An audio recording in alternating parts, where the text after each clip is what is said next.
Welcome to our channel. ఈరోజు మనం TET లేదా డిఎస్సికి సంబంధించినటువంటి సైకాలజీలోని మనోవిజ్ఞాన శాస్త్ర అధ్యయన పద్ధతులు, మెథడ్స్ ఆఫ్ స్టడీస్ ఇన్ సైకాలజీకి సంబంధించి ఎక్స్ప్లెయిన్ చేయబోతున్నాను. సో ఇది తప్పకుండా మీ ఎగ్జామ్కు యూజ్ అవుతుంది. స్కిప్ చేయకుండా చివరిదాకా చూడండి. ఈ ఒక్క వీడియోతో ఈ మనోవిజ్ఞాన శాస్త్ర అధ్యయన పద్ధతుల మీద మీకు పూర్తి అవగాహన కలుగుతుంది. ఎటువంటి క్వశ్చన్ ఎలా ఇచ్చినప్పుడు కూడా ఇప్పుడు మనం ఎక్స్ప్లెయిన్ చేయబోయేటువంటి కాన్సెప్ట్ ఆధారంగా ఈజీగా ఆన్సర్ చేయగలుగుతారు.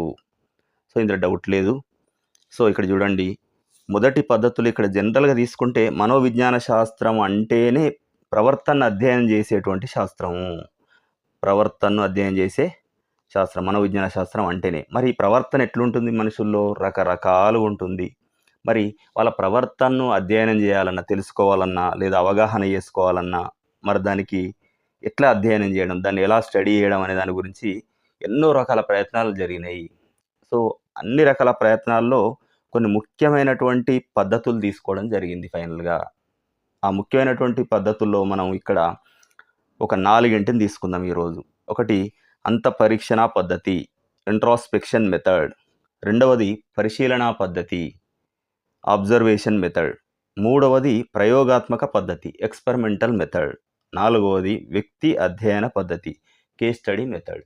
ఈ 4 ముఖ్య విభాగాలను మనం చర్చించుకుందాం. ఇవి మనోవిజ్ఞాన శాస్త్రానికి అధ్యయనం చేయడానికి ఉపయోగించేటువంటి ముఖ్యమైనటువంటి పద్ధతులు. వీటిపైన తప్పకుండా క్వశ్చన్లు ఉంటాయి. డిఎస్సిలో కానీ టెట్లో కానీ ఖచ్చితంగా క్వశ్చన్లు ఉంటాయి. సో ఇప్పుడు తీసుకుంటే మొదట ఈ అంతఃపరీక్షణ పద్ధతి గురించి తెలుసుకుందాం. జనరల్గా ఈ అంతఃపరీక్షణ పద్ధతిని మొట్టమొదటిసారి ఈ పద్ధతిని ప్రవేశపెట్టినటువంటి శాస్త్రవేత్త ఎవరు అంటే సెయింట్ అగస్టీన్. ఈ సెయింట్ అగస్టీన్ అనేటాయన మొట్టమొదటిసారి ఈ పద్ధతిని ప్రవేశపెట్టడం జరిగింది. మరి ఇక్కడ అంతఃపరీక్షణ పద్ధతి లోపల అంతఃపరీక్షణ అంటే ఏంటి అంటుండ అంటే ఒక వ్యక్తి తన లోపలికి తాను చూసుకోవడం అంటుండే. ఇక్కడ ఒక వ్యక్తి తన లోపలికి తాను చూసుకోవడం. Introspection means A person looking with in themselves to ఎగ్జామైన్ their own mind. ఇక్కడ చూడండి, టు ఎగ్జామైన్ దేర్ ఓన్ మైండ్, ఇది గుర్తుపెట్టుకోండి.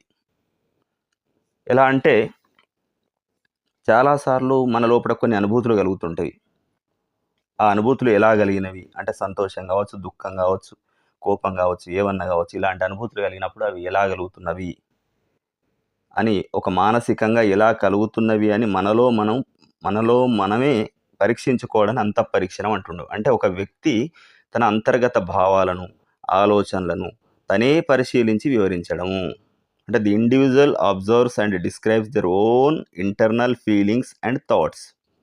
ఇక్కడ ఏమైతే ఇండివిజువల్ ఆయన్నే అబ్జర్వ్ చేసుకోవడం జరుగుతుంది, మరి ఆయన్నే వివరించడం జరుగుతుంది. ఏంటి? Their own internal feelings and థాట్స్ని, ఆయన ఆలోచనల్ని, ఆయన భావాల్ని వివరించడం జరుగుతుంది.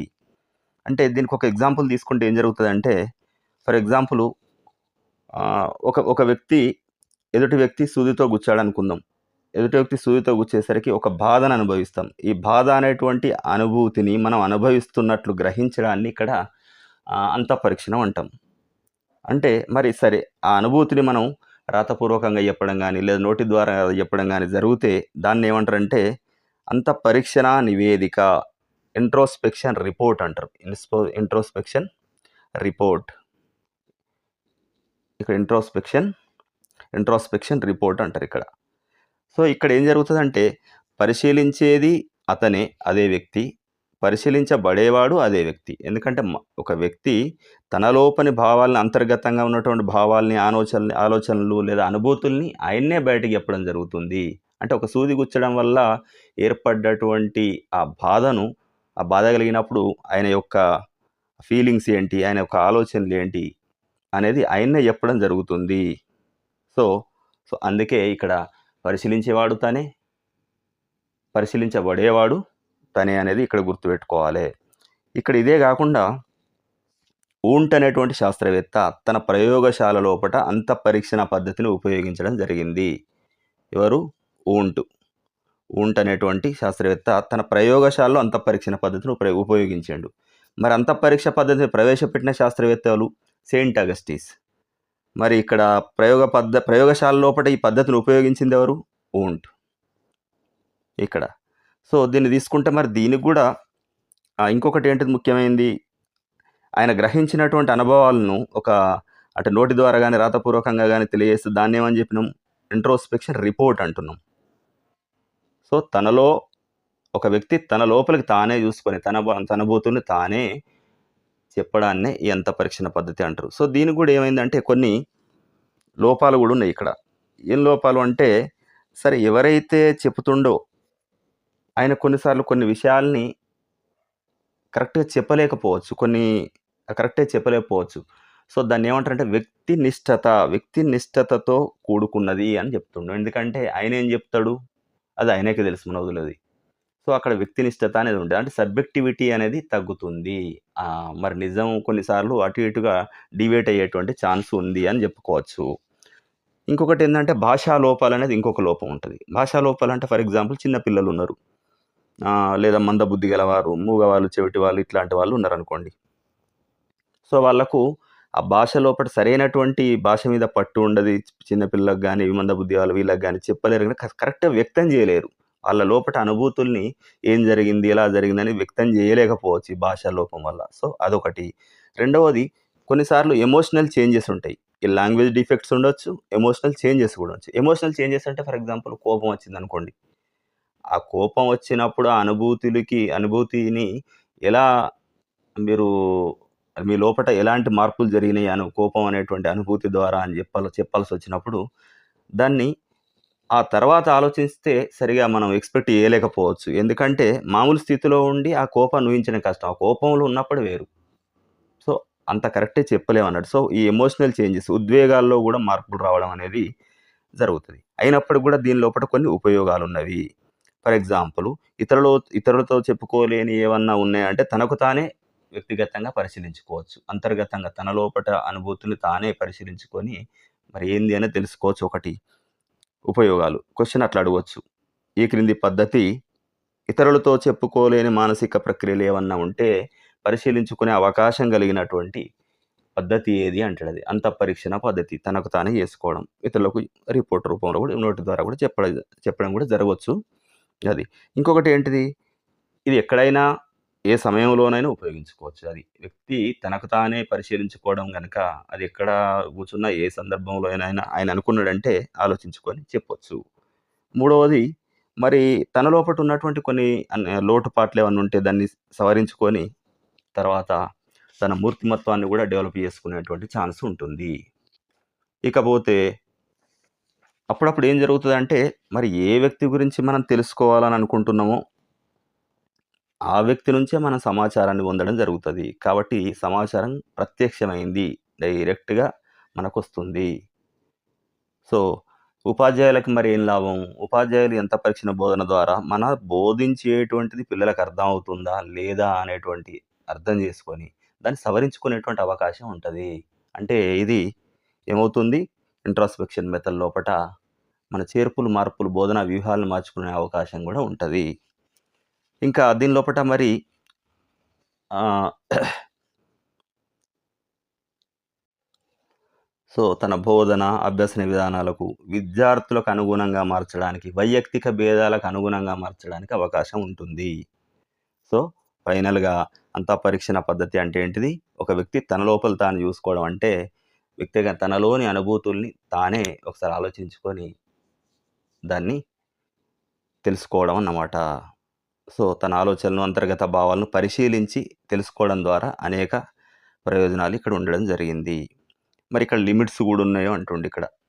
లిమిట్స్ ఇంతకుముందు చెప్పినట్టే భాషా లిమిట్స్ ఉంటాయి. అంటే లాంగ్వేజ్ డిఫెక్ట్స్ ఉండొచ్చు. ఎమోషనల్ చేంజెస్ ఉండొచ్చు. సబ్జెక్టివిటీ గూడా ఉండొచ్చు. వ్యక్తినిష్టత అనేది గూడా ఉండొచ్చు ఇక్కడ.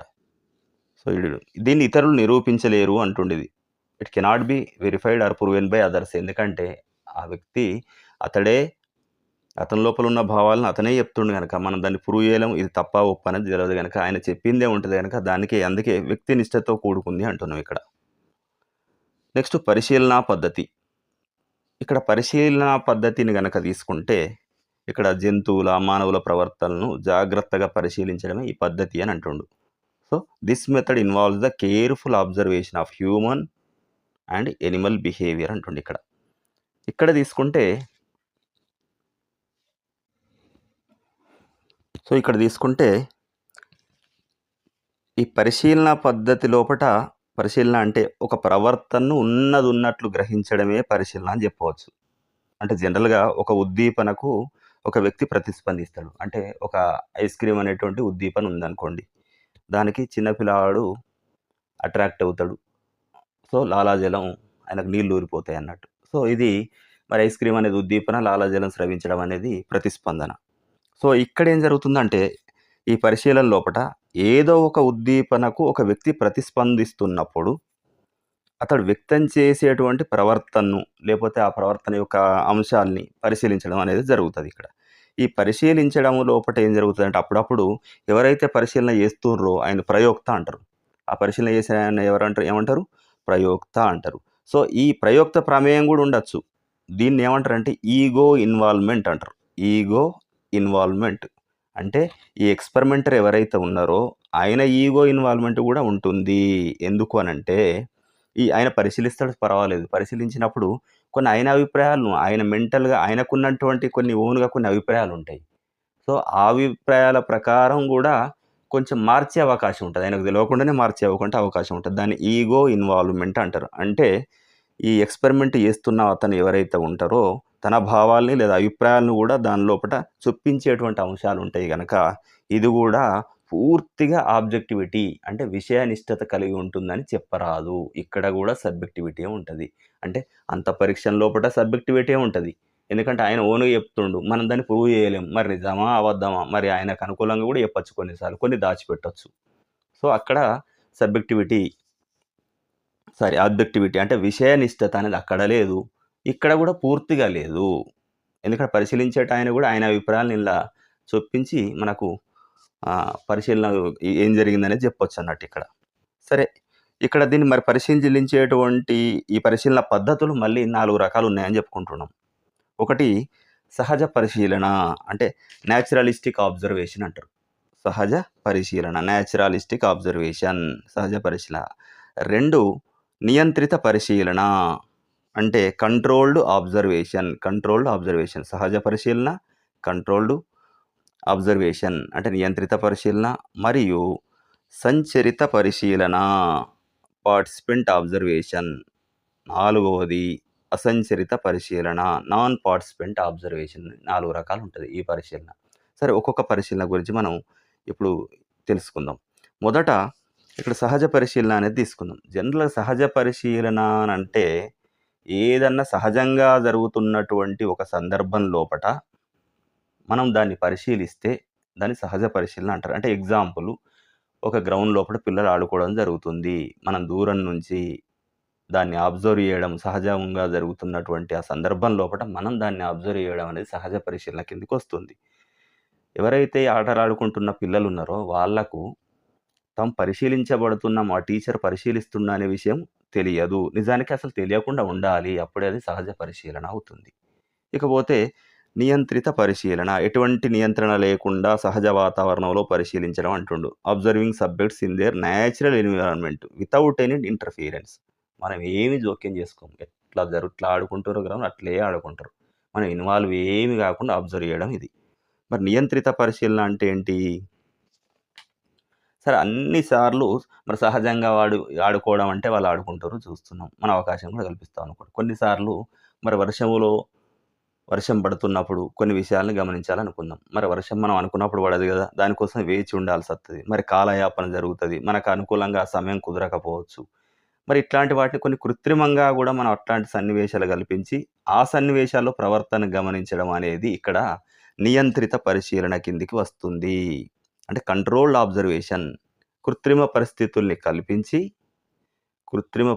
కల్పించి ఇక్కడ మన ప్రవర్తనని గమనించడం. Observing behaviour under controlled or artificial conditions. అంటే ఆర్టిఫిషియల్ రెయిన్‌ని మనం సృష్టించి, ఆ రెయిన్ లోపట కొన్ని మనం వాళ్ళని పరిశీలించేటువంటి అవకాశం గూడా ఉంటుంది. ఇలాంటి దాన్ని నియంత్రిత పరిశీలన అని జెప్పడం జరిగింది.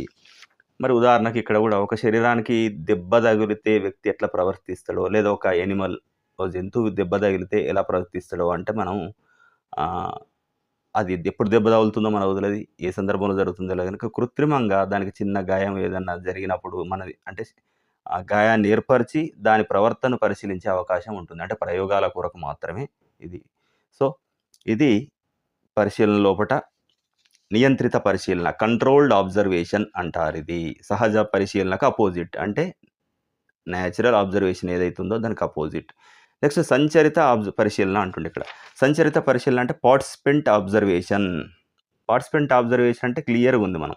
ఎవరైతే మనం పరిశీలించాలంటే ఒక టీచర్ ఉన్నాడనుకోండి. టీచరు గూడా ఆడుకుంటున్న పిల్లలతో కలిసిపోయి వాళ్ళలో ఒకడిగా ఉండిపోయి, సో, దగ్గరగా వాళ్ళ ఉద్వేగాల్ని, వాళ్ళ భావాల్ని, వాళ్ళ బిహేవియర్‌ని, ప్రవర్తనను బాగా దగ్గర నుంచి అబ్జర్వ్ చేయడం అనేది ఇది పార్టిసిపెంట్స్ అబ్జర్వేషన్. సంచరిత పరిశీలన అంటారు.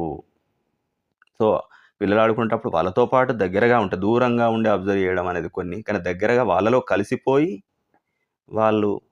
వాళ్ళ యొక్క హావభావాలు, వాళ్ళ ఉద్వేగాల్ని అధ్యయనం చేయడం అనేది దీనిలో జరుగుతది. ఇది పార్టిసిపెంట్ అబ్జర్వేషన్ అంటారు. నెక్స్ట్ తీసుకుంటే ఇక్కడ అసంచరిత పరిశీలన అంటుండిక్కడ. అంటే పరిశీలకుడు మరి పాల్గొనడు. సంచరిత అంటే ఇది నాన్ పార్టిసిపెంట్ అంటుండు అందుకే. పరిశీలకుడు సన్నివేశంలో పాల్గొనకుండా దూరంగా ఉండి గమనించడాన్ని అసంచరిత పరిశీలన అంటారిక్కడ. So, the observer stay away from the situation and observes from a distance without participating. ఇది అసంచరిత అంటున్నాం ఇక్కడ. అంటే ఒక సన్నివేశంలో ప్రత్యక్షంగా పాల్గొనడం జరగదు ఆ టీచర్. దూరంగా ఉండి పరిశీలించడం అనేది జరుగుతుంది. ఇది ముఖ్యంగా పసిపిల్లలు గాని, ఎవరైనా జంతువులు గాని, పక్షుల యొక్క ప్రవర్తన చూడాలనుకుంటే మనం సంచరితంగా అంటే దానిలో పార్టిసిపేట్ గనక చేస్తే అవి డిస్టర్బ్ అవుతాయి.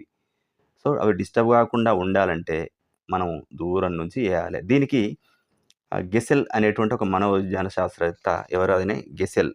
ఎవరు? గెసెల్. గెసెల్ ఏం చేసిండంటే ఇది పరిశీలించడానికి కొరకు ఒక అబ్జర్వేషన్ డోమ్ అనేది ఒకటి స్క్రీన్ లాంటిది అమర్చిండు. ఆ డోమ్‌ని అమర్చిండు. ఆ డోమ్ లోపల పిల్లలున్నారు. సో, వారిని బయట నుంచి అబ్జర్వ్ చేయడం జరుగుతుంది. అంటే వాళ్ళకి ఆ స్క్రీన్ ద్వారా మనం బయట ఉన్న వాళ్ళం కనపడం. కానీ మనం వాళ్ళని చూడడానికి అవకాశం ఉంటుంది. అంటే వన్ వే విజన్ స్క్రీన్ లాంటిది. సో, అలాంటి దాన్ని ఉపయోగించినటువంటి ఎవరు అంటే అప్పుడు ఎగ్జామ్‌లో ఏమడుగుతారంటే అబ్జర్వేషన్ డోమ్ ద్వారా పరిశీలన చేపట్టినటువంటి మనోవిజ్ఞాన శాస్త్రజ్ఞుడు ఎవరు? లేదా అబ్జర్వేషన్ డోమ్‌ని ప్రవేశపెట్టింది ఎవరు అంటే గెసెల్.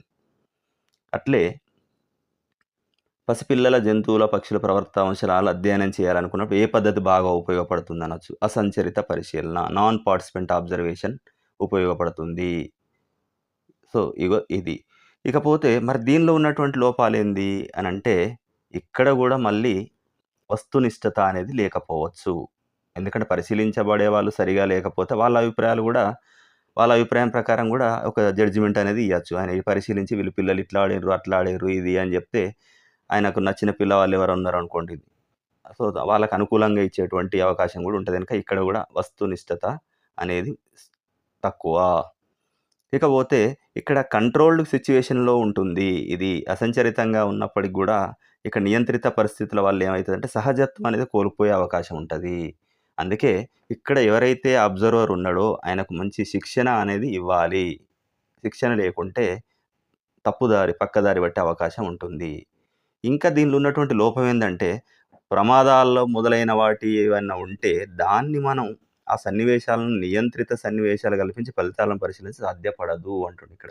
అంటే ప్రమాదాలు అట్లాంటివి వాళ్ళు మన చేతుల్లో లేవు. వాటిని నియంత్రించే అవకాశం లేదు. మరి దాన్ని ఫలితాలను పరిశీలించడం అనేది సాధ్యం కాదు. ఇది అసంచరిత పరిశీలనలో ఒకటి ఉన్నటువంటి అది. కానీ లాభాలు అనేటివి మాత్రం కొన్నున్నవి. ఎందుకంటే పరిశీలన అంశాలు నేరుగా తెలుసుకోవడానికి వీలుగుంటుంది. సులభంగా, ఈజీగా అవగాహన చేసుకోవచ్చు. అంటే మొత్తం పరిశీలనకు సంబంధించి తీసుకుంటే ఉపయోగాలు ఏముంటాయంటే, మనం నేరుగా విషయాల్ని పరిశీలించి తెలుసుకోవచ్చు. ఇది పరిశీలించడం అనేది ఈజీ ప్రాసెస్. అట్లే కొన్నిసార్లు నియంత్రిత పరిశీలన వల్ల ఏమైతదంటే, ఎక్కువ వెయిట్ చేయకుండా అంటే కాలయాపన లేకుండా పరిశీలన చేసుకోవచ్చు. ఆ తర్వాత చిన్న పిల్లలు ఎవరన్నా అబ్నార్మల్ పర్సన్స్ జంతువులు ఏమన్నా ఉన్నా గూడా వాటి ప్రవర్తన గూడా అధ్యయనం చేయాల్సినటువంటి అవకాశం ఉంటది. ఓకే. మరి పరిశీలన పద్ధతి యొక్క దీనికి సంబంధించి మన ఎడ్యుకేషనల్‌గా ఏం యూజ్ అవుతుంది? ఎడ్యుకేషనల్ యూజెస్ ఏంటి? అంటే మన తరగతి గదుల్లో లేపోతే పాఠశాలల లోపట, విద్యా సంస్థల లోపట పిల్లవాళ్ళని స్వయంగా పరిశీలించవచ్చు. అట్లే గిఫ్టెడ్ చిల్డ్రన్ గానీ, లేపోతే డల్లర్స్ గానీ, ఇట్లాంటి వాళ్ళని గూడా మనం వాళ్ళ ప్రవర్తనను పరిశీలించి వాళ్ళని గైడ్ చేయడానికి, వాళ్ళకి మార్గదర్శకత్వం ఇవ్వడానికి అనుకూలంగా ఉంటుంది. విద్యార్థుల ప్రగతిని గూడా పరిశీలించి వాళ్ళకి హెల్ప్ చేయడానికి అవకాశం ఉంటుంది. సో, ఒక్కసారి ఇక్కడ లాభాలు చూడండి. లాభాలు, అడ్వాంటేజెస్ ఏమున్నాయి? నేరుగా తెలుసుకోవచ్చు. సులభంగా అవగాహన చేసుకోవచ్చు. అట్లనే మరి కాలయాపన లేకుండా నియంత్రిత పరిశీలన కొరకు పరిస్థితులు కల్పించి అబ్జర్వ్ చేయొచ్చు. చిన్న పిల్లలు, యానిమల్సు అండ్ అబ్నార్మల్ పర్సన్స్ వీళ్ళను పరిశీలన చేయడానికి అవకాశం ఉంటది. ఇదంతా ఓకే గానీ, ఇక్కడ లోపాలని అడిగినప్పుడు అప్పుడప్పుడు అడుగుతుంటాడు. ఈ క్రింది వానిలో ఇక్కడ లోపాలేవి? దీనిలో ఏది లోపంగా ఉంది అని అడిగేటువంటి అవకాశం ఉంటది గనుక ఇక్కడ విషయనిష్టత అనేది తక్కువ ఉంటది. ఇక్కడ మరి సహజత్వం కోల్పోయే అవకాశాలు ఇంతకుముందు చెప్పడం జరిగింది. సో, ఇవి ఒకసారి చూడండి. నెక్స్ట్ ప్రయోగాత్మక పద్ధతి తీసుకుందాం ఇగ. నెక్స్ట్ ప్రయోగాత్మక పద్ధతి గనక తీసుకుంటే, ఇక ప్రయోగాత్మక పద్ధతి తీసుకుంటే ఎక్స్‌పెరిమెంటల్ మెథడ్ అంటారు. ఎక్స్‌పెరిమెంటల్ మెథడ్ ఇది ఎప్పుడు మొదలైందంటే 1879 లోపట ఏం జరిగిందంటే, లిప్జిగ్ అనేటువంటి ఒక పట్టణం లోపట ఊంట్ అనేటువంటి ఈ శాస్త్రవేత్త మొట్టమొదటిసారి ఈ మనోవైజ్ఞానిక ప్రయోగశాలను స్థాపించడంతోటి ఇక్కడ మనకు ఏంటి ప్రయోగాత్మక పద్ధతి అనేది స్టార్ట్ అయింది. సో, మరి ఇంతకుముందు చెప్పినట్టు అంతఃపరీక్షణ పద్ధతి గాని, పరిశీలన పద్ధతి గాని వాటి లోపట ఏది లోపించిందంటే విషయనిష్టత అనేది లోపించింది. అంటే సబ్జెక్టివిటీ అనేది లోపించింది. అంటే మన వ్యక్తులు అక్కడ పరిశీలిస్తుండ్రు. ఒక వ్యక్తే ఆయనదని చెప్తుండు అంతఃపరిశీలన లోపట. సో, వాళ్ళ అభిప్రాయాలు వాళ్ళు దానిలో కలిసే ప్రమాదం ఉంది గనక విషయం కరెక్ట్‌గా రాదక్కడ. సో, అక్కడ విషయనిష్టత అనేది లేదిక్కడ. కానీ ఇక్కడ విషయనిష్టత లేదా వస్తునిష్టత అంటారు. ఇది ఆబ్జెక్టివిటీ అంటారు దీన్ని. సో, ఈ ఆబ్జెక్టివిటీ అనేది శాస్త్రీయ పద్ధతి లోపట ఈ ప్రయోగాత్మక పద్ధతి అంటేనే ఒక శాస్త్రీయ పద్ధతి. సైంటిఫిక్ మెథడ్ ఇది. సో, దీనిలో ఈ వస్తునిష్టత లేదా విషయనిష్టత అనేది ఖచ్చితంగా ఉంటుంది. ఇది ప్రధానమైనటువంటి లక్షణంగా గుర్తుపెట్టుకోవాలి. సో, ఇగ ఇక్కడేమున్నది? ఏదైనా ఎవరినైనా పరీక్షించాలనుకుంటున్నామో దానికోసం మనం చేసే ప్రయత్నమే ప్రయోగం అని చెప్పచ్చు. కానీ కంపల్సరీగా ఇది నియంత్రిత పరిస్థితుల్లో అధ్యయనం చేయడాన్ని ప్రయోగం అనవచ్చు అని చెప్తారిక్కడ. అంటే జనరల్‌గా మనోవిజ్ఞాన శాస్త్రానికి సంబంధించిన ప్రయోగశాలలో చేయొచ్చు, క్లాస్ రూమ్‌లో చేయొచ్చు, సమాజంలో చేయొచ్చు, కుటుంబంలో చేయొచ్చు. ఇలా ఎక్కడైనటువంటి చేసేటువంటి అవకాశం ఉంటుంది. కానీ మన జనరల్‌గా సహజ పరిస్థితుల్లో చేసినా లేదా కృత్రిమ పరిస్థితుల్లో ప్రయోగాలు నిర్వహించినప్పటికి గూడా ముందుగా ఏర్పాటు చేసినటువంటి లేదా నియంత్రించినటువంటి పరిస్థితులు ఉండవలసి ఉంటుంది ఇక్కడ. సరే, ఇక్కడ ఏం చెప్పిండంటే, ప్రయోగాత్మక పద్ధతి అంటే ఒక విషయాన్ని జాగ్రత్తగా నియంత్రించిన పరిస్థితుల్లో అంటుండు ఇక్కడ గుర్తుపెట్టుకోండి. నియంత్రించిన పరిస్థితుల్లో అంటే నియంత్రించిన పరిస్థితులు అనేది ఖచ్చితంగా దీనికి ప్రయోగాత్మక పద్ధతికి అవసరము. ఎక్స్‌పెరిమెంటల్ మెథడ్‌కి. మరి పరిశీలించినటువంటి ఫలితాలను విశ్లేషించడం గూడా ఉంటుంది. సో, ఇక్కడ మళ్ళీ ఏముంటుంది? ఉద్దీపన, ప్రతిస్పందన ఈ ప్రయోగంలో తప్పకుండా ఉంటుంది. ఉద్దీపన అంటే మీకు తెలుసు. ఏంటి? మనకు ఏమంటుండే ఇక్కడ జీవుల ప్రవర్తనకు దోహదం చేసే మార్పులను కలిగించేటువంటి ఒక కారకం. అంటే బాహ్య లేదా అంటే ఆయన అంతర్గతంగా ప్రవర్తనలో మార్పును తేవచ్చు. బహిర్గతంగా మార్పును తేవడానికి కొరకు ఒక ఉద్దీపన, స్టిమ్యులస్. ఇంతకుముందు పిల్లవాడి ప్రవర్తనకు ఐస్ క్రీమ్ ఏదుందో ఐస్ క్రీమ్ ఉద్దీపన అంటాం ఇక్కడ. సో, ప్రతిస్పందన. మరి దానికి ఐస్ క్రీమ్ చూడగానే పిల్లవానికి ఏమవుతుంది? నీళ్లు ఊరడం జరుగుతుంది గనక దాన్ని ప్రతిస్పందన కింద తీసుకోవచ్చు. అంటే ఉద్దీపనకు ఇచ్చేటువంటి సమాధానమే ప్రతిస్పందన. సో, నెక్స్ట్ తీసుకుంటే ఇక్కడ ఈ ప్రయోగాత్మక పద్ధతి లోపట కొన్ని ముఖ్యమైనటువంటి పదాలున్నవి. వొకాబులరీ. దీని గురించి ఫస్ట్ తెలుసుకుందాం. ఇప్పుడు తెలుసుకుంటే ఒకటి ఉద్దీపన అయిపోయింది. ప్రతిస్పందన అయిపోయింది. నెక్స్టు అంటే స్టిమ్యులస్, రెస్పాన్స్. థర్డ్ వన్ ఏందంటే ఎక్స్‌పెరిమెంటర్, ప్రయోక్త అంటారిక్కడ. ప్రయోక్త అంటే ఎవరు ప్రయోగం నిర్వహిస్తారో ఆయన్నే ప్రయోక్త లేదా పరిశోధకుడు అంటారు. నెక్స్టు సబ్జెక్ట్ అంటే ప్రయోజ్యుడు. ప్రయోజ్యుడు అంటే ఎవరి మీదైతే ప్రయోగం చేయబడుతుందో ఆయనే ఈ ప్రయోజ్యుడు అంటారు. అంటే ప్రయోగం చేస్తే ఆయన ఎక్స్‌పెరిమెంటర్. మరి ప్రయోగం ఎవరి మీద అయితే చేయబడుతుందో ఆయన సబ్జెక్ట్ అనుకుంటాము. అట్లానే ఒక స్టిమ్యులస్ ఉంటదనుకున్నాం. ఒక రెస్పాన్స్ ఉంటదనుకుంటున్నాం. ఇవన్నీ ప్రయోగాత్మక పద్ధతి లోపట ఉండాలి. మనం కంపల్సరీ తెలుసుకోవాల్సినటువంటి పదాలు. ఆ తర్వాత ఏమిటి చరాలు. ఇది వెరీ వెరీ ఇంపార్టెంట్. దీని మీద క్వెషన్‌లు చాలా సార్లు అడుగుతుండు. తిప్పి తిప్పి అడుగుతాడు. అడగడం జరుగుతుంది. జాగ్రత్తగా వినండి ఇది. చరాలు అంటే వేరియబుల్స్. వేరియబుల్స్ తీసుకుంటే అంటే ప్రయోగం లోపట మార్పులకు లోనయ్యేటువంటి అంశాలను చరాలు అంటారు. Factors that undergo changes in an experiment are called variables. అంటే ఇవి ప్రయోగం చేసేటప్పుడు మార్పులకు లోనయ్యేటువంటి అంశాల్ని చరాలు వేరియబుల్స్ అంటారు. మరేంటి వేరియబుల్స్ ఏమేమి ఉన్నాయంటే 3 రకాల వేరియబుల్స్ ఉండడం జరుగుతుంది ఇక్కడ. ఒకటి స్వతంత్ర చరం ఇండిపెండెంట్ వేరియబుల్, పరతంత్ర చరం డిపెండెంట్ వేరియబుల్, నెక్స్ట్ జోక్యం చేసుకునే చరాలు ఇంటర్వీనింగ్ వేరియబుల్స్ అని 3 ఉంటాయి. అంటే ఇక్కడ ఏందంటే స్వతంత్ర చరం తీసుకుందాం మొదట. అంటే ఇక్కడ చరాలు లేదా వేరియబుల్స్ అంటే ఒక రకంగా ఏందంటే మార్చడానికి వీలుగా ఉన్నదాన్ని చరం అంటారు, లేదా తనంతట తానే మారేదైనా కూడా చరమే అంటారు. సో ఇక్కడ స్వతంత్ర చరం గురించి. స్వతంత్ర చరం అంటే ఎవరైతే ఈ ప్రయోగాన్ని నిర్వహిస్తున్నారో అంటే ఎక్స్పెరిమెంటర్ ఎవరైతే ఉన్నారో ఆయన మనం ఏమంటాం ప్రయోక్త అంటాం. ఈ ప్రయోక్త ఈ స్టిమ్యులస్‌ని గాని, ఈ స్టిమ్యులస్‌ను ఉత్పన్నం చేసేటువంటి అంటే ఉద్దీపనలు గాని, ఈ ఉద్దీపనలను కలుగజేసేటువంటి పరిస్థితుల్ని గాని తనకు నచ్చిన విధంగా మలుచుకునే విధంగా ఉంటే దాన్ని స్వతంత్ర చరం అంటారు జనరల్‌గా. అంటే ఈ స్వతంత్ర చరం అంటే ఎట్లుంటదంటే ఎవరైతే ప్రయోగం చేస్తున్నారో ఆ ఎక్స్పెరిమెంటర్ ఎవరైతే ఉన్నారో ఆయన ఆధీనంలో ఉంటాయి.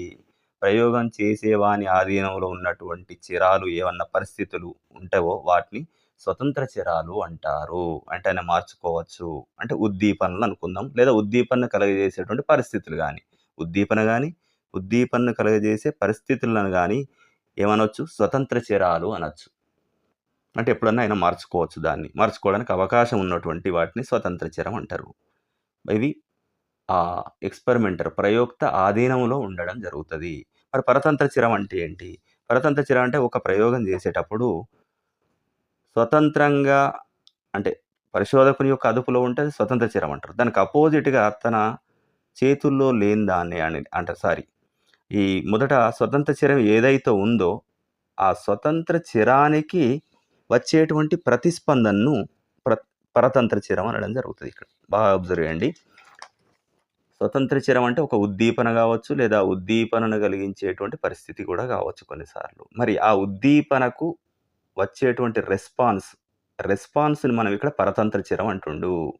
అంటే ఏవైతే స్వతంత్ర చరాలు ఉన్నాయో దాన్ని ఈ ప్రయోగం చేసేటువంటి వ్యక్తి దాన్ని అప్లై చేస్తాడు. దానికి బదులుగా వచ్చేటువంటి ప్రతిస్పందనను మనం పరతంత్ర చరం అంటుండు. సో పరతంత్ర చరాలు అంటే ఏంటి? ప్రతిస్పందనలు. మరి ఈ ప్రతిస్పందనలు దేని మీద ఆధారపడి ఉంటాయి? స్వతంత్ర చరాల మీద ఆధారపడి. స్వతంత్ర చరాలు అంటే ఏంటివి? ఉద్దీపనలు. ఇట్లే ఇంకొకటి ఉంటుంది మళ్ళీ. ఫర్ ఎగ్జాంపుల్ ఒక వేరియబుల్ అంటే ఒక చరం. ఒక వేరియబుల్‌లో ఒక చరంలో మార్పును కలగజేయడం జరుగుతది. కలగజేసిన తర్వాత మరి మొదటి దానిలో కలగజేసినటువంటి మార్పు ఇంకో రెండవ వేరియబుల్ అంటే రెండో చరం మీద ఎటువంటి మార్పులు చూపెడుతుంది? ఎటువంటి ప్రభావాన్ని కలగజేస్తుంది అని పరిశీలిస్తే అప్పుడు ఏమైతదంటే మొదటి స్వతంత్ర చరం అంటాం. రెండో దాన్ని పరతంత్ర చరం అంటారిక్కడ. ఒకటి స్వతంత్ర చరం, రెండవది పరతంత్ర చరం. ఒకసారి మంచిగా వినండి. అంటే ఒక చరం అంటే ఒక వేరియబుల్‌లో మనం మార్పులు కలగజేసి తర్వాత ఇంకో వేరియబుల్ అంటే ఇంకో చరం మీద ఈ మొదటి దానిలో చేసినటువంటి మార్పు ఎటువంటి ప్రభావాన్ని చూపిస్తుంది అని మనం పరిశీలిస్తే మొదటి దాన్నేమో స్వతంత్ర చరం అంటారు. మరి రెండవ దాన్నేమో పరతంత్ర చరం అంటారు ఇక్కడ. సో ఇట్లా కూడా మనం చేసుకోవచ్చు. అంటే అక్కడ ఉద్దీపన, ఇక్కడ ప్రతిస్పందన. అట్లే ఇక మధ్యస్థ చరం లేకపోతే దీన్నే మనం ఏమనుకుంటున్నాం అంటే జోక్యం చేసుకునే చరాలు ఇంటర్వీనింగ్ వేరియబుల్స్ అంటారు. సో ఇంగ్లీష్ మీడియం వాళ్ళు కూడా చూసుకోండి, ఇక్కడ టెక్స్ట్ ఇవ్వడం జరిగింది. సో ఇంటర్వీనింగ్ వేరియబుల్స్ అంటారు. అంటే ప్రయోగానికి అడ్డుపడేటువంటి ఇతర కారకాలు. కొన్నిసార్లు ఒక వ్యక్తి మీద ప్రయోగం లేకపోతే ఒక జంతువు మీద మన ప్రయోగం నిర్వహిస్తున్నప్పుడు అక్కడ వాటికి ఉండేటువంటి అలసట కానీ, వాటికి ఉండే వయస్సు రీత్యా కానీ, అక్కడ ఉండేటువంటి పరిస్థితులు అంటే చుట్టూ ఉండేటువంటి వాతావరణం కానీ, వెలుతురు లాంటివి కానీ ఇట్లాంటివి డిస్టర్బ్ చేస్తుంటాయి. సో వీటిని ఏమంటారంటే జోక్యం చేసుకునే చరాలు అని అంటారు. ఇవి పరతంత్ర చరంపై ప్రభావాన్ని చూపడం జరుగుతుంది అంటారు. ఇది ఈ ప్రయోక్త యొక్క ఆధీనంలో ఉండవు. సో మధ్యస్థ చరాలు లేదా జోక్యం చేసుకునే చరాలు అనేటివి ఎక్స్పెరిమెంటర్ ఎవరైతే ఉన్నారో ఆయన ఆధీనంలో ఉండవు. కొన్నిసార్లు అవి ప్రయోక్త గమనించలేనిదిగా ఉండడం జరుగుతుంది. వాటిని అబ్జర్వ్ చేయడం కూడా జరగదు. అంటే ఈ అలసట గాని, మానసిక సమస్యలు గాని, ఆయనకున్నట్టు ఎవరైతే ప్రయోగించబడుతున్నారో ఆయనకు నిరాసక్తత ఉండొచ్చు. సో ఇవి ప్రయోక్త యొక్క చేతుల్లో ఉండవు. వీటిని జోక్యం చేసుకునే చరాలు అంటారు. ఇకపోతే ఇదే ప్రయోగాత్మక పద్ధతి లోపల ప్రయోగ సమూహాలు అని తీసుకోవడం జరుగుతుంది. ప్రయోగ సమూహాలు దీనిలో 2 రకాల సమూహాలు ఉంటుంది. ఒకటి నియంత్రిత సమూహం, కంట్రోల్ గ్రూప్ అంటాం. 2 స్వతంత్ర సమూహం లేదా ప్రయోగ సమూహం అని కూడా అంటారు దీన్ని. సో ఎక్స్పెరిమెంటల్ గ్రూప్ అనడం జరుగుతుంది. అంటే కంట్రోల్ గ్రూపు, ఎక్స్పెరిమెంటల్ గ్రూపు. ఇక్కడ నియంత్రిత సమూహం లోపల ఏం జరుగుతుందంటే, సో ఇక్కడ తీసుకుంటే మరి నియంత్రిత సమూహం కంట్రోల్డ్ గ్రూపు కనుక తీసుకుంటే ప్రయోగాత్మక పరిస్థితుల ప్రభావానికి గురికాని పరిస్థితిని నియంత్రిత పరిస్థితి. కంట్రోల్డ్ గ్రూప్ అంటే ఏంటిది? మన ప్రయోగానికి చేసే విధంగా, అంటే మన ప్రయోగానికి అనుకూలంగా లేని, మన ప్రయోగాత్మక పరిస్థితుల ప్రభావానికి గురికాని పరిస్థితి, అంటే సహజ పరిస్థితిని మనం ఇక్కడ నియంత్రిత సమూహం లేదా కంట్రోల్డ్ గ్రూప్ అనడం జరుగుతుంది. మరి ప్రయోగాత్మక సమూహం లేదా స్వతంత్ర సమూహం అని ఏదనుకుంటున్నాం అంటే, ఎవరైతే మన ఎక్స్పెరిమెంటర్ ఎవరైతే ఉన్నాడో ఆయన కల్పించేటువంటి పరిస్థితిని ప్రయోగ స్థితి అంటారు. సో ఇది సహజ పరిస్థితికి పూర్తిగా డిఫరెంట్గా ఉండడం జరుగుతుంది. సో ఏమనాలి? ప్రయోగ స్థితికి లోనయ్యే సమూహాన్నేమో ప్రయోగ సమూహం అంటాం. ప్రయోగ స్థితికి లోను కాని సమూహాన్నేమో మరి నియంత్రిత సమూహం అంటారు, కంట్రోల్డ్ గ్రూప్ అంటారు. కంట్రోల్డ్ గ్రూప్ అంటే ప్రయోగ పరిస్థితులకు అనుకూలంగా ఉండదు. మరి ఎక్స్పెరిమెంటల్ గ్రూప్ అంటే దానికి పనికొస్తుంది. ఇక ప్రయోగ పద్ధతిలోని దీనిలో మళ్ళీ ప్రయోగ నమూనాలు ఉన్నాయి. ఇక్కడ దీనిలో ప్రయోగ నమూనాల లోపల 3 రకాల నమూనాలు ఇవ్వడం జరిగింది. ఏక సమూహ నమూనా, సమాంతర సమూహ నమూనా, పరిభ్రమణ నమూనా అని ఇవ్వడం జరిగింది. ఇక్కడ మనం ఏక సమూహ నమూనా, సింగిల్ గ్రూప్ డిజైన్ అంటున్నాం. సింగిల్ గ్రూప్ డిజైన్, ఏక సమూహ నమూనా. అంటే ఏక సమూహం అంటే ఒకటి చూడండి, ఒకే సమూహము ఒక గ్రూప్ ఉంటుంది. అది ఒకసారి నియంత్రిత సమూహంగా వస్తుంది, ఇంకోసారి మరో స్థితి లోపల ప్రయోగాత్మక సమూహం కూడా పనిచేస్తుంది. అంటే ఇంతకుముందు మనం చెప్పుకున్నాం కదా, ఏది 2 సమూహాలు 2 రకాలు, గ్రూపులు 2 రకాలు ఉంటాయి అనుకున్నాం. కంట్రోల్డ్ గ్రూపు మరియు ఇంకోటి ఏమన్నారు, ఎక్స్పెరిమెంటల్ గ్రూప్ అన్నారు. అంటే ఇది ఒకటే గ్రూపు తీసుకుంటారు. ఆ గ్రూప్ ఎట్లా పనిచేస్తుంది అంటే, ఇటు కంట్రోల్డ్ సమూహంగా పనిచేస్తుంది, అంటే నియంత్రిత సమూహంగా పనిచేస్తుంది. ఇంకోటి ఎక్స్పెరిమెంటల్ గ్రూప్ అంటే ప్రయోగాత్మక సమూహంగా కూడా వ్యవహరించడం జరుగుతుంది. దాన్ని ఏమంటారంటే ఏక సమూహ నమూనా అంటారు. మరి సమాంతర నమూనా అంటారు. సమాంతర నమూనా అంటే ఫర్ ఎగ్జాంపుల్ వయస్సు, లింగము, వాళ్ళ యొక్క ప్రజ్ఞ వంటి వాటి విషయాలు సమానంగా ఉన్న వాటిని, అంటే సేమ్ ఏజ్ గ్రూప్ ఉన్న వాళ్ళని తీసుకుంటారు. సేమ్ మగవారిని లేకపోతే ఆడవారిని లేకపోతే సేమ్ ప్రజ్ఞ ఐక్యూ కలిగినటువంటి వాళ్ళను 2 తీసుకొని వాళ్ళని 2 గ్రూపులుగా చేస్తారు. 2 గ్రూపులుగా విభజించడం అనేది జరుగుతుంది. విభజించి మనం ప్రయోగాలకు కనుక వాడుకున్నట్లయితే దాన్ని ఏమంటారంటే సమాంతర సమూహ నమూనా, ప్యారలల్ గ్రూప్ డిజైన్ అంటుండు. ఇంతకుముందు ఒకటే గ్రూప్ 2 రకాలుగా పనిచేసింది, కంట్రోల్డ్ అండ్ ఎక్స్పెరిమెంటల్ గ్రూప్గా. ఇక్కడ మాత్రం వేరు ప్యారలల్ గ్రూప్స్ ఉంటాయి. సో పరిభ్రమణ సమూహ నమూనా అంటుండే, ఇక్కడ రొటేషన్ గ్రూప్ డిజైన్ అంటుండే. ఇక్కడ పేరులో ఉన్నట్టు ఏం చేస్తుండంటే రొటేషన్ గ్రూప్ డిజైన్, పరిభ్రమణ నమూనా అంటే 2 సమూహాలను ఏం చేస్తామంటే మార్చుతాము.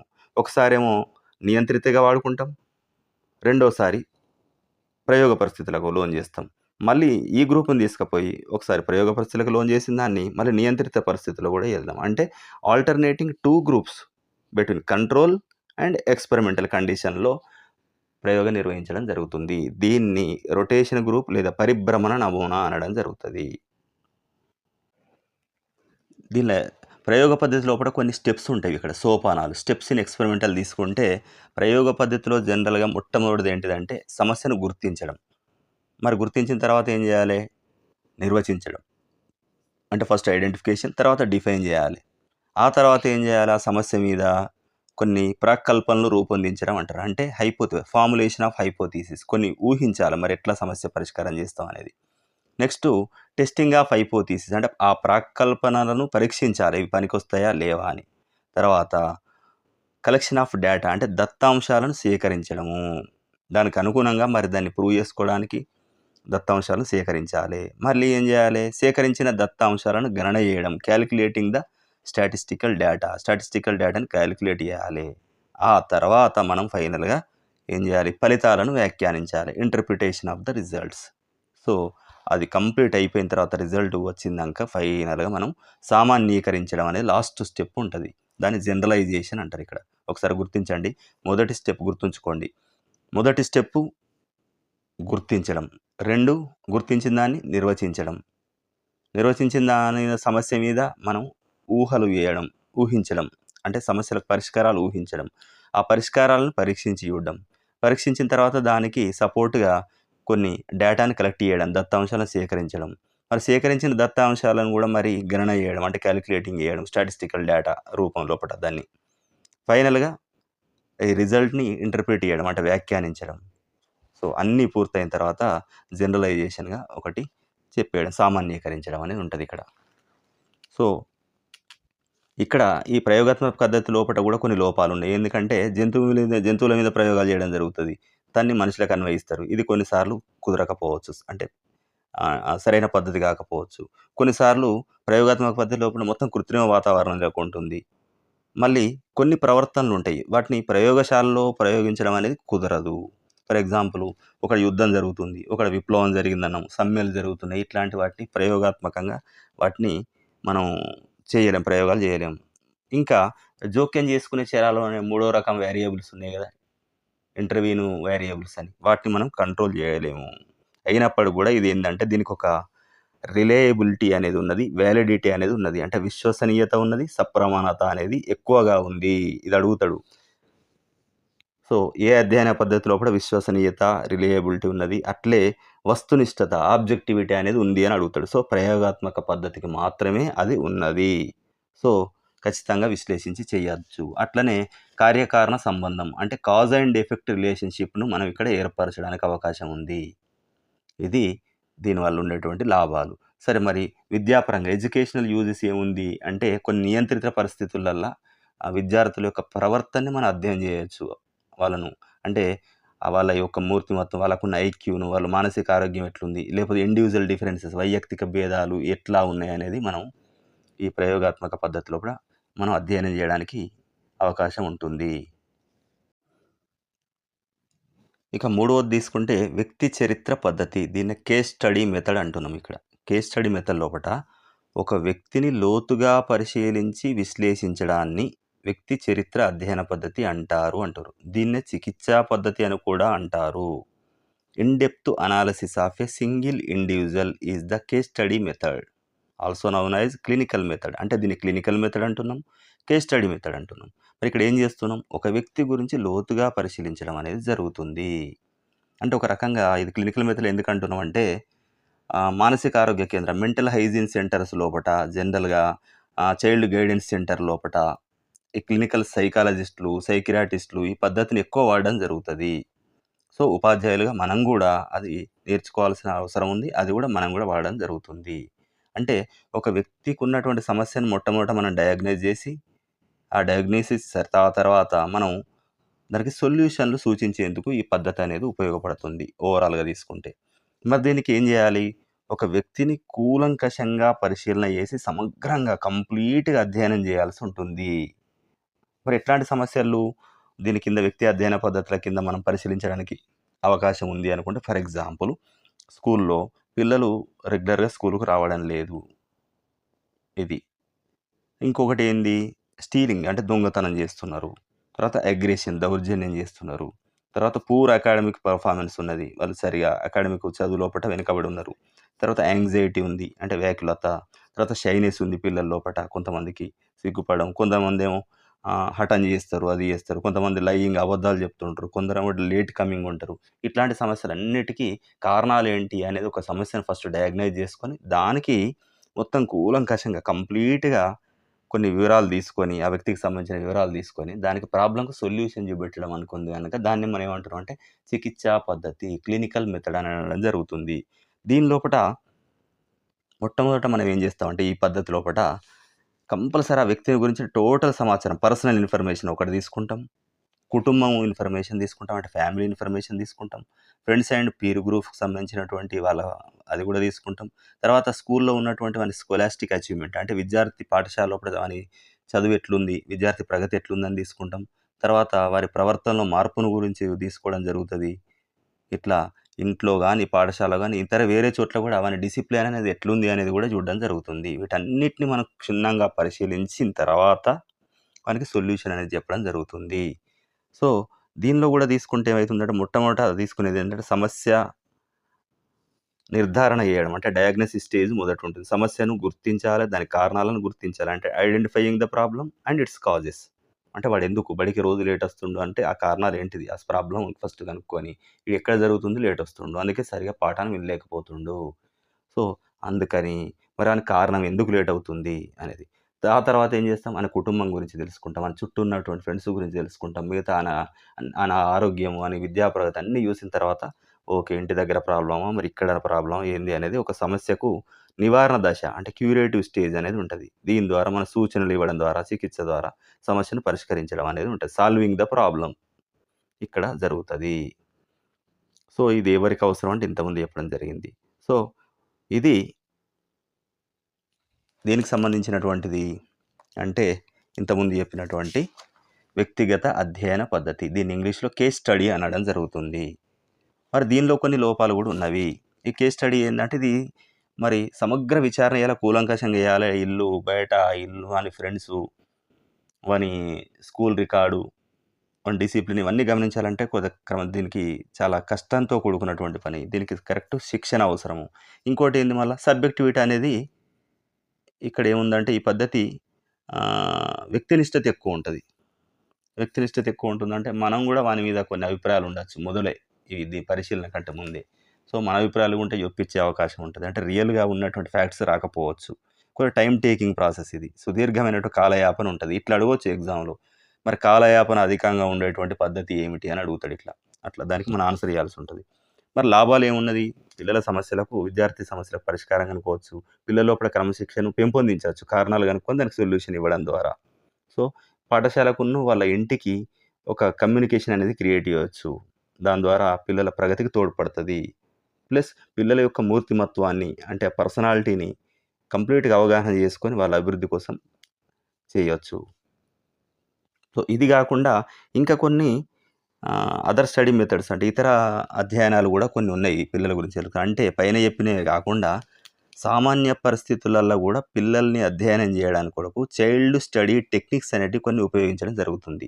దానిలో కొన్ని తీసుకుంటే మనం ఇక్కడ ఒకటి ఉపాఖ్యానక పద్ధతి అంటాడు. అనెక్డోటల్ మెథడ్ అంటాడు. చాలా సార్లు ఎగ్జామ్‌లో అడగడం జరుగుతుంది. సో, అనెక్డోటల్ మెథడ్ ఉపాఖ్యానక పద్ధతి అంటుండు ఇక్కడ. ఉపాఖ్యానక పద్ధతి అంటే జనరల్‌గా పిల్లల జీవితంలో కొన్ని సంఘటనలు జరుగుతాయి. ఆ సంఘటనలు జరిగినప్పుడు వాటిని పరిశీలించి కొన్ని ఉద్దేశాలను ప్రకటించడం జరుగుతుంది. అంటే ప్రత్యక్షంగా గమనించినటువంటి సంఘటనల ఆధారంగా తయారు చేసినటువంటి రికార్డు ఈ అనెక్డోటల్ రికార్డ్. రెండవది ప్రశ్నావళి పద్ధతి క్వెషనైర్ మెథడ్. క్వెషనైర్ మెథడ్ లోపల ఏం జరుగుతుంది? మనం ఏ ఇన్ఫర్మేషన్ అయితే తీసుకోవాలనుకుంటున్నామో ఆ అంశాల మీద కొన్ని ప్రశ్నలు తయారు చేసుకోవడం జరుగుతుంది.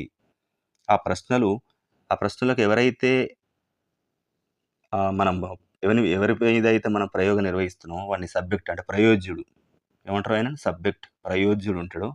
ఆయన ఈ ప్రశ్నలకు సమాధానం చెప్పాల్సి ఉంటుంది. జనరల్‌గా ప్రశ్నలు ఎట్లుంటాయంటే సమాధానాలు వాటికి అవును లేదా కాదు. యెస్ ఆర్ నో క్వెషన్స్ లేపోతే ట్రూ ఆర్ ఫాల్సు ఈ పద్ధతిలో ఉండడం జరుగుతది. ఇది ప్రశ్నావళి పద్ధతి అని ఉంటుంది. అంటే మనం జనరల్‌గా ఏం చేయాలి మనకు కావాల్సినటువంటి అంశానికి సంబంధించి క్వెషన్‌లను ముందుగానే మనం ప్రిపేర్ చేసుకొని, నిర్ధారణ చేసుకొని పెట్టుకోవాల్సి ఉంటుంది. ఈ ప్రశ్నలు మరి ప్రశ్నల రూపంలో ఉండొచ్చు. లేకపోతే వాక్యాల రూపంలో కూడా ఉండొచ్చు అని చెప్తుండు. నెక్స్టు ఇంటర్వ్యూ పద్ధతి అంటుండిక్కడ. ఇంటర్వ్యూ పద్ధతి అంటే ఏంది? ఇది ఒక ముఖాముఖి ప్రశ్న ఫేస్ టు ఫేస్ ఉండేటువంటి ఒక పద్ధతి. ఇది ఇంటర్వ్యూ పద్ధతి ద్వారా ఒక వ్యక్తి యొక్క మూర్తిమత్వ లక్షణాలను తెలుసుకోవడానికి అవకాశం ఉంటది. అంటే మనం వాళ్ళతో మాట్లాడడం ద్వారా వాళ్ళ అభిప్రాయాల్ని, వాళ్ళ లోపల అంతర్గతంగా ఉన్నటువంటి వాళ్ళ వైఖరిని గురించి మనం ప్రశ్నించి, మనం ఏదైతే కావాలనుకుంటున్నామో ఇన్ఫర్మేషన్ వాళ్ళ నుంచి అది సేకరించేటువంటి అవకాశం ఉంటుంది. మరి ఒక రకంగా ఇంతకుముందు పెట్టింది ప్రశ్నావళి అని అనుకుంటున్నాం. ఇదేమో మౌఖిక ప్రశ్నావళి అంటే ఓరల్ క్వెషనైర్ లాంటిదన్నట్టు ఇక్కడ. బయటికి చెప్తుండే ఆయన చెప్పడం ద్వారా ఓరల్ క్వెషనియర్ వంటిది అని చెప్తున్నాను. దీనిలో 2 రకాల ఇంటర్వ్యూ ఉంటది. ఒకటేమో సంరచిత ఇంటర్వ్యూ అంటాడు. ఇంకొకటి అసంరచిత ఇంటర్వ్యూ అంటాడు. అంటే స్ట్రక్చర్డ్ ఇంటర్వ్యూ మరియు అన్‌స్ట్రక్చర్డ్ ఇంటర్వ్యూ అంటుండు. స్ట్రక్చర్డ్ ఇంటర్వ్యూ అంటే ముందుగానే మనకి ఏ విషయం మీద మనకు ఆన్సర్‌లు విషయం కావాలనుకుంటున్నామో ఒక ప్లాన్డ్‌గా కొన్ని క్వెషన్‌లు తయారు చేసుకొని వెళ్ళి దాని మీదనే చేస్తే దాన్నేమనుకుంటారంటే సంరచిత ఇంటర్వ్యూ అంటుండు. అంటే ప్రయోక్త ముందుగానే ఏం అడగదలుచుకున్నాడు, ఏంది కొన్ని క్వెషన్ రెడీ పెట్టుకొని పోతాడు. దాని మీదనే చేయడం జరుగుతది. ఇకపోతే దాన్ని స్ట్రక్చర్డ్ ఇంటర్వ్యూ అంటాడు. దీన్నే ఇంకో రకంగా ఏమంటారంటే ఇక రెండో రకం ఉంటది. సరే.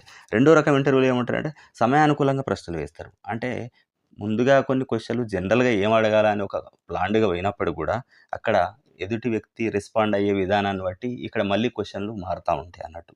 సో, సమయానుకూలంగా ప్రశ్నలు వేసి మొత్తం మీద మనం అనుకున్నటువంటి విషయాన్ని రాబట్టడానికి ఉపయోగపడుతుంది. దాన్నేమంటారంటే అనిర్దేశిక ఇంటర్వ్యూ అంటారు. అంటే నాన్ డైరెక్టివ్ ఇంటర్వ్యూ అని గూడా అంటారు దీన్ని. ఈ రెండో రకాన్ని. అంటే ఇది అసంరచిత ఇంటర్వ్యూ గురించి చెప్తున్నాను నేను. అసంరచిత ఇంటర్వ్యూను అనిర్దేశిక ఇంటర్వ్యూ అని గూడా అనడం జరుగుతది. మరి ఈ అనిర్దేశిక ఇంటర్వ్యూ లేదా నాన్ డైరెక్టివ్ ఇంటర్వ్యూని ఈ పద్ధతి గురించి మొట్టమొదట చెప్పినటువంటి శాస్త్రవేత్త ఎవరు అంటే కార్ల్ రోజర్స్. కార్ల్ రోజర్స్ ఇది అడగడం జరుగుతది. కార్ల్ రోజర్స్ ఇది.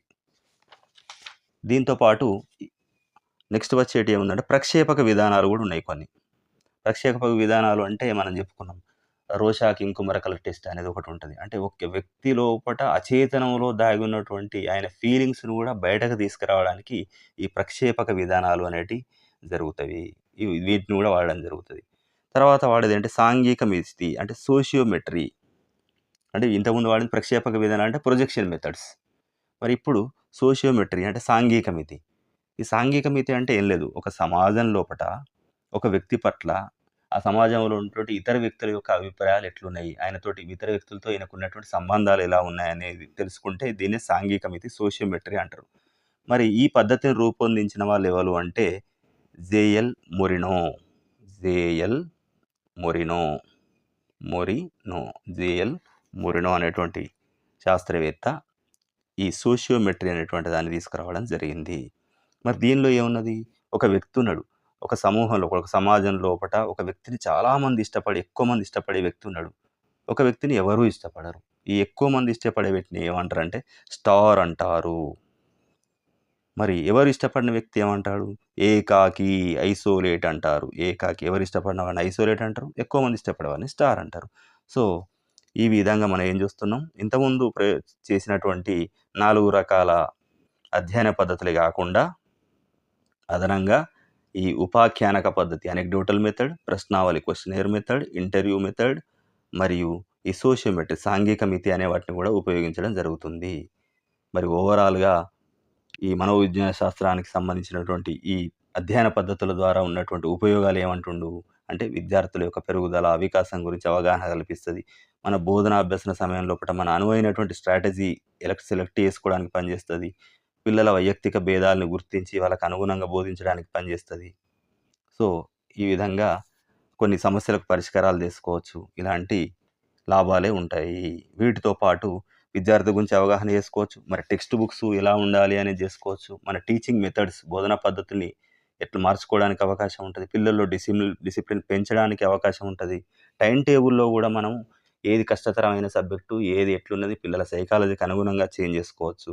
స్కూల్ మేనేజ్‌మెంట్‌లో గూడా పనికొస్తుంది. ఏది ఒక స్కూల్‌ను రన్ చేయాలంటే ఎన్నో విషయాల్ని మనం అబ్జర్వ్ చేసి ఈ పద్ధతుల ద్వారా వాటిని మంచి స్కూల్‌ను కరెక్ట్‌గా రన్ చేసుంటే అవకాశం ఉంటది. తర్వాత ఇవాల్యుయేషన్ మెజర్‌మెంట్స్ అంటే మాపనం చేయడం, మూల్యాంకనం చేయడంలో కూడా పనిచేస్తది.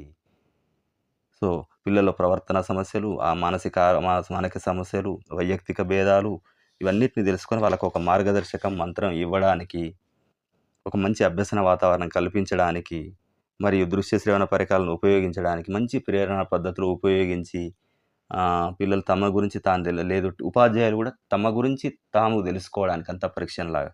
సో, ఇవన్నిటికి ఉపయోగపడుతుంది. సో, ఇప్పుడు మనం మనోవిజ్ఞాన శాస్త్రం యొక్క అధ్యయన పద్ధతులు అన్నింటిపైన మనం క్లియర్‌గా చర్చించడం జరిగింది. సో, ఇప్పుడు కాన్సెప్ట్ మొత్తం మనకు క్లియర్‌గా చెప్పడం జరిగింది గనక దీని మీద ఎలాంటి క్వెషన్ వచ్చినా, ఏమొచ్చినా మీరు ఆన్సర్ చేసేటువంటి అవకాశం ఉంది. సో, దీనిపైన దీన్ని నెక్స్ట్ వీడియోలో మనం కొన్ని ఒక 25, 30 క్వెషన్‌లు ఫ్రేమ్ చేసి వాటి మీద ప్రాక్టీస్ చేద్దాం. ఇదే టాపిక్ పైన, ఇదే రోజు. సో, తప్పకుండా ఆ వీడియోని చూడండి. చేయడం వల్ల మీకు ఈ కాన్సెప్ట్ ఎంతవరకు అర్థమవుతుంది అనేది మీకు క్లియర్‌గా తెలుస్తుంది. సో, ఈ ఎక్స్‌ప్లనేషన్ నిజంగా మీకు నచ్చినట్లయితే మీకు ఉపయోగపడుతదని నేను అనుకుంటున్నా. మీరు అట్లే అనుకుంటే తప్పకుండా ఫ్రెండ్స్ అందరికి కూడా షేర్ చేయండి. ఎవరెవరు ప్రిపేర్ అవుతున్నారో. సో, తప్పకుండా లైక్ చేయడం మర్చిపోవద్దు. ఎక్కువ మందికి రీచ్ కావాలనుకుంటే తప్పకుండా లైక్ చేయండి. మరిన్ని వీడియోల కోసం సబ్స్క్రైబ్ చేయండి.